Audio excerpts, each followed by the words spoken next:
مدینۃ الرسول کو دیکھے ہیں. ایک مرتبہ ایران کے بادشاہ نے 2 قاصد بھیجے چھپ کر کے، وہ آئے مدینہ پاک میں.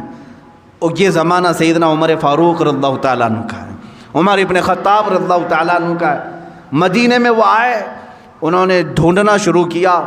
کچھ صحابہ ملے، ان سے پوچھا کہ مسلمانوں کا مرکزی شہر ہے، راجدھانی ہے، کیپٹل سٹی ہے، جہاں سے 6 بڑے بڑے ملکوں کو سنبھالا جا رہا تھا اس زمانے میں. وہ آئے 2 ایرانی، کہا تمہارا بادشاہ کہاں رہتا ہے، تمہارا بادشاہ کہاں رہتا ہے؟ صحابہ ہنسنے لگے، کہا ہمارا بادشاہ نہیں ہوتا، ہمارا بادشاہ نہیں ہوتا. کہا پھر کیا ہوتا ہے؟ کہا امیر المومنین ہوتا ہے. بادشاہ کا لفظ تو یہ وہابیوں نے شروع کیا ہے، یہ سعودیوں نے. آج بھی یہ ملک کہتے ہیں، بادشاہ کہتے ہیں. اسلامی نظام تھوڑی نہ ہے، اسلامی نظام نہیں ہے جو یہ غصب کر کے آج بیٹھے ہوئے تخت پر اور جانشین پہ جانشین اپنے بچوں کو بناتے ہوئے. اسلام نے ایسا کبھی نظام نہیں رکھا. اگر جانشین بیٹا ہی بادشاہ بننا ہوتا تو صدیق اکبر کے بھی بیٹے تھے، عمر فاروق کے بھی بیٹے تھے. انہوں نے کبھی اپنے بعد اپنے بیٹوں کو تخت پر نہیں بٹھایا. کہا یہ امت مصطفیٰ فیصلہ کرے گی، جو ان میں سب سے افضل ہوگا وہ اس کی باغ ڈور سنبھالے گا، بادشاہ نہیں ہوتا ہمارا. کہا ٹھیک ہے. بادشاہ نے امیر المومنین، چلو ٹھیک ہے امیر المومنین تمہارے یہاں بولنے کا لفظ الگ ہوگا. اچھا اس کا محل کہاں ہے؟ وہ پھر مسکرائے. کہا اس کا محل بھی نہیں ہوتا، اس کا محل بھی نہیں ہوتا. کہا پھر کہاں ملے گا تمہارا امیر؟ کہا دیکھو مسجد نبوی کے قریب میں ایک پیپل کا جھاڑ ہے، اس کے نیچے سو رہا ہوگا. ایک درخت ہے پیلو کا، اس کے نیچے آرام کر رہا ہوگا. وہ دونوں آئے اور دیکھا تو دوپہر کا وقت تھا، کڑی دھوپ ہے. اس درخت کے چھاؤں میں، سائے میں حضرت عمر فاروق رضی اللہ تعالیٰ عنہ ہلکی سی ایک پتلی چادر بچھائے ہوئے، ننگی پیٹھ ہے، آرام فرما رہے ہیں. دیکھ کر کے وہ ہیبت زدہ رہ گئے. یہی عمر ہے جس سے قیصر و کسریٰ تھرا رہے ہیں، وہ کپکپی ہے ان کے اندر، اور یہ یہاں تنہا سو رہا ہے. اسی اثنا میں حضرت عمر فاروق رضی اللہ تعالیٰ عنہ کی آنکھ کھل گئی. آپ نے پوچھا تم لوگ قاصد بن کر کے آئے ہو اور دل میں سوچ رہے ہوگے کہ ابھی چاہیں تو ہم حملہ کر لیں. وہ ڈر گئے، کانپنے لگے. حضرت عمر فاروق رضی اللہ تعالیٰ عنہ نے فرمایا یاد رکھو ہم نے اپنے تخت خلافت کو کسی کے خون پر نہیں بٹھایا جیسے تمہارے بادشاہوں نے جمع کر رکھا ہے. ہم دوسروں کے جان کی حفاظت کرتے ہیں، سارے ہماری جان کی بھی حفاظت کرتے ہیں. جب تم مسلمان کی اور دیگر مخلوق کے جان کی حفاظت کرو گے، اللہ تمہارے جان کی حفاظت کرے گا. اللہ رب العزت میری حفاظت میں، جب تک رب تعالیٰ نہ چاہے مجھ پر کچھ نہیں ہوگا.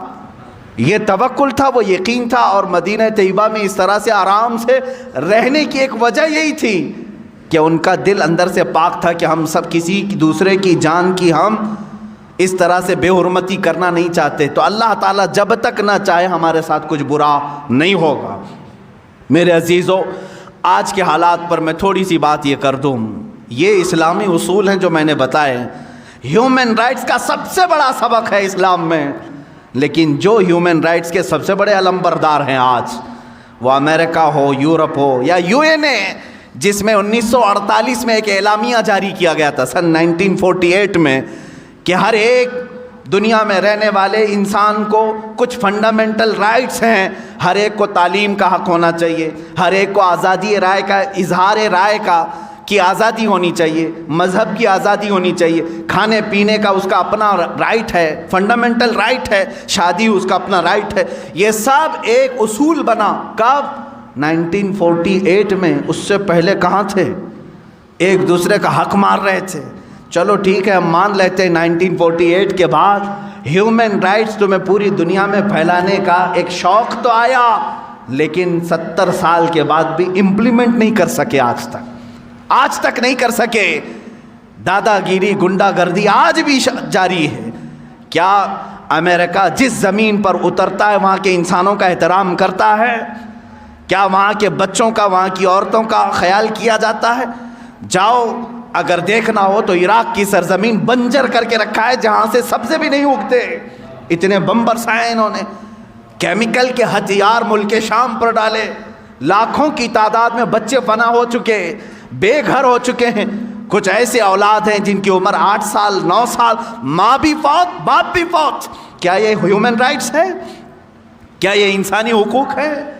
اسی طرح میرے عزیزو، یورپ کی سرزمین نے آزادی کے نام پر جو ننگا ناچ دکھایا پوری دنیا کو، عورتوں کو بھی ننگا کر کے بازار میں لائے، مردوں کو بھی ننگا کر کے لائے، اب تو یہ ہیومن رائٹس کے نام پر اتنی آزادی دینے کو چاہتے ہیں کہ بیٹا چاہے تو ماں سے نکاح کر لے، بھائی چاہے تو اپنی بہن سے بیاہ کر لے۔ یہ ہیومن رائٹس ہے، یہ آزادی ہے؟ اسلام اس چیز کے متعلق ہرگز نہیں پسند کرتا۔ ہمارے یہاں نسب کا بھی احترام کیا جاتا ہے اور دین کا بھی اہتمام کیا جاتا ہے، اور اسی طرح ہیومن رائٹس کی بات کرنے والی بہت ساری تنظیمیں NGOs ہیں، لیکن وہ NGO کے نام پر جو دوسرے کام کرتی ہیں وہ بھی ہمیں معلوم ہے۔ ہمارے اس ملک میں ہیومن رائٹس کی جو دھجیاں اڑائی جا رہی ہیں، اس پر کیوں گفتگو نہیں ہوتی؟ یہاں پر بھی کاسٹزم کتنا بڑا جراثیم بن کر کے پھیلا ہوا ہے، کتنا بڑا ناسور ہے، خاص طور پر ہندوستان کے ان علاقوں میں، راجستھان میں، اتر پردیش میں، بہار، کاسٹزم ایسا ہے کہ ایک برادری کی لڑکی دوسرے بڑے اعلیٰ ذات والے سے نہ کبھی شادی کر سکتی ہے، شادی تو دور کی بات، اس کو چھو بھی نہیں سکتی۔ میں اجمیر پاک گیا تھا، وہاں پر بھی ایک ہندو صاحب ہیں، انہوں نے آ کر کے کہا کہ مجھے میرے گاؤں سے بھگایا گیا ہے صرف اس لیے کہ ایک اعلیٰ ذات کی لڑکی کے ساتھ میں نے بات چیت کی تھی، میرا حقہ پانی بند ہے، میرا آنا جانا بند ہے، پورے گاؤں والوں نے بائیکاٹ کر رکھا ہے۔ کہا اس پہ پولیس کچھ نہیں کہتی؟ کہا پولیس بھی تو پنچایت کے نیچے ہوتی ہے نا، جیسے گاؤں والے فیصلہ کریں گے۔ آج تک چل رہا ہے، لوگوں کے حقوق مارے جاتے ہیں، اور بڑی ذات کے لوگ اگر جرم کریں تو اسے چھپا دیا جائے، چھوٹی ذات کے لوگ اگر جرم کریں تو انہیں پھانسی پر لٹکا دیا جائے، بلکہ یہاں تو اب کورٹ فیصلہ نہیں کرتی، خود ہی لوگ فیصلہ کر جاتے ہیں، مار کر ختم کرتے ہیں۔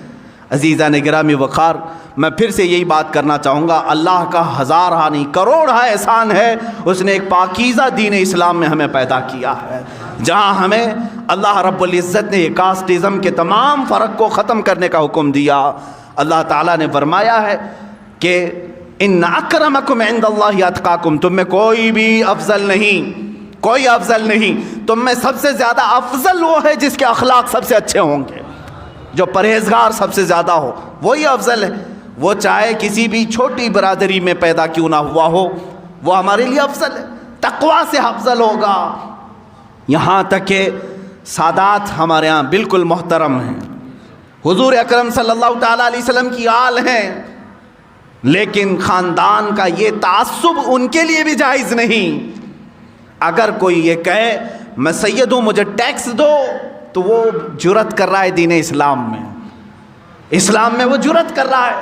میں سادات کو بہت ادب کی نگاہ سے دیکھتا ہوں، اور یقیناً ہمارے آقا صلی اللہ علیہ وسلم نے ہمیں حکم بھی فرمایا، لیکن سادات کو جس طرح سے فوقیت حاصل ہے وہ ہمارا اپنا پرسنل معاملہ، ہم ادب و احترام کریں، لیکن جو سادات ہیں ان کے لیے حضور نے کیا فرمایا؟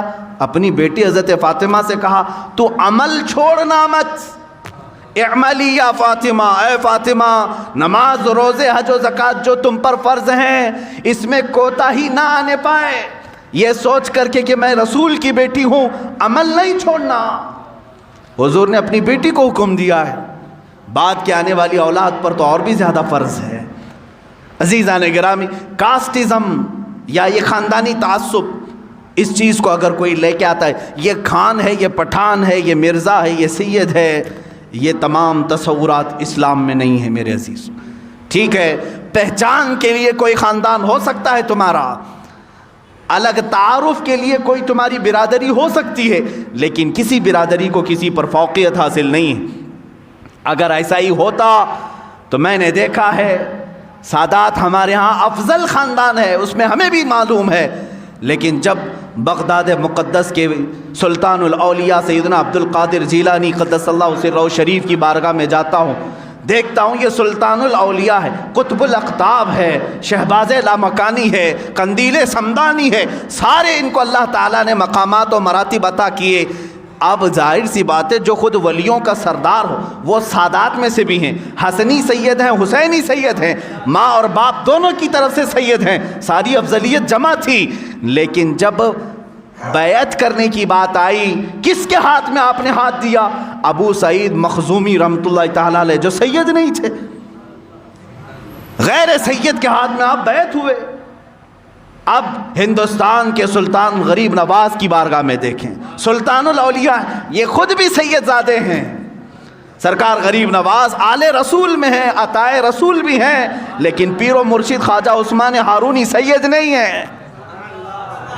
اسلام نے یہ ہمیں بتایا ہے کہ ہمارے یہاں خاندان افضل ہیں، لیکن اگر کوئی غریب نواز کا پیر بن سکتا ہے غیر سید، غوث پاک کا کوئی پیر بن سکتا ہے غیر سید، تو اسلام یہی بتانا چاہتا ہے تم میں افضل وہ ہے جس کا تقوی زیادہ ہو، افضل وہ ہے جس کا تقوی زیادہ ہو۔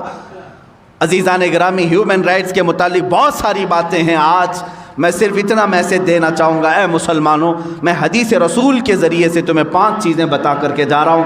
ان 5 چیزوں کی حفاظت کی ذمہ داری ہر مسلمان کی ہے۔ تم اپنی بھی یہ 5 چیزوں کی حفاظت کرو اور دوسرے کی بھی حفاظت کریں گے۔ وہ 5 چیزیں میں دہرا رہا ہوں اور اسی پر بات ختم کروں گا۔ سب سے پہلی چیز جس کی حفاظت ضروری ہے، اپنے جان کی حفاظت، اپنے جان کی حفاظت ضروری ہے۔ خود کو ہلاکت میں ڈالنے کی اجازت اسلام نے نہیں دیا، سوسائڈ کی تمہیں اجازت نہیں۔ آتم ہتیا کرنے والے کی بہت بڑی وعید آئی ہے، جس نے خودکشی کی وہ سیدھے جہنم میں جائے گا۔ تمہیں اپنے جان کی حفاظت کرنے کا حکم دیا گیا۔ جو اپنے آپ کو تباہ کر رہے ہیں، چاہے وہ کسی نشے کے ذریعے سے یا کسی دوا کے ذریعے سے، وہ بھی خودکشی میں آئے گا، وہ بھی خودکشی میں آئے گا۔ کوئی اتنا نشہ کر لیا کہ مر گیا تو اس نے اپنے آپ کو ہلاک کر دیا، جہنم میں جائے گا۔ خودکشی کرنے والا، اپنے جان کی حفاظت کرو اور دوسرے کی جان کی حفاظت کرو۔ نمبر 2، اپنے مال کی حفاظت، اسی طرح دوسرے کے مال کی حفاظت۔ اس کے مال میں تم خورد برد نہ کرو اور اپنے مال کو بھی ضائع ہونے نہ دو۔ نمبر 3، اپنی عزت کی حفاظت کرو، اسی طرح دوسرے کی عزت کی بھی۔ جس طرح تم اپنا سطر کھلنے نہیں دیتے، اسی طرح دوسرے کا بھی سطر کھلنے نہ دو۔ اپنے گھر کی عورتوں کی جیسی تم حفاظت کرتے ہو، دوسری کسی عورت پر تمہاری نگاہ بھی نہ پڑنے پائے۔ میری بہن جتنا میرے لیے عزیز ہے، اسی طرح دوسری کی بھی بہن اس کے لیے عزیز ہوتی ہے۔ میری ماں جس طرح میرے لیے محترم ہے، اسی طرح دوسرے کی ماں بھی میرے لیے محترم ہو۔